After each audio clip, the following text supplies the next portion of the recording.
আপনারা দেখছেন গলা টিপে ধরছে এই রাজ্যের মেয়েকে মমতা ব্যানার্জির পুলিশ। তার অপরাধ কী ছিল? চাকরি চুরির বিরুদ্ধে তিনি আন্দোলন করতে গিয়েছিলেন, ন্যায্য চাকরির দাবিতে তিনি প্রতিবাদ করেছিলেন, এটাই তার অপরাধ। কিন্তু উনি জানেন না যে এই রাজ্যে এই সরকারের অন্যায়ের বিরুদ্ধে প্রতিবাদ করা যাবে না, অন্যায়ের বিরুদ্ধে আন্দোলন করা যাবে না, তাহলে আপনার ওই রকম গলা টিপে ধরবে। যারাই করছেন তাদের এরকম গলা টিপে ধরা হচ্ছে। উনিও কিন্তু এই রাজ্যের মেয়ে, এটা হয়তো মাননীয় আজ ভুলে গেছেন। উনি একদিন বলেছিলেন যে এই রাজ্যের মেয়েকে চায়।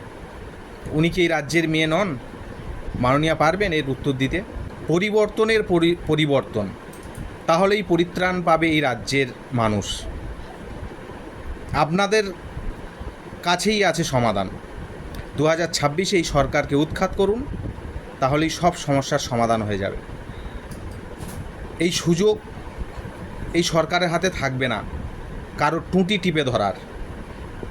অন্যায়ের প্রতিবাদ করলে মাননীয় মুখ্যমন্ত্রী, তার পুলিশ একজন মহিলার টুঁটি টিপে ধরছেন।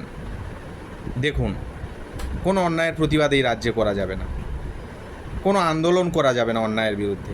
ওনার সরকার, ওনার দল যা খুশি করতে পারে এই রাজ্যে।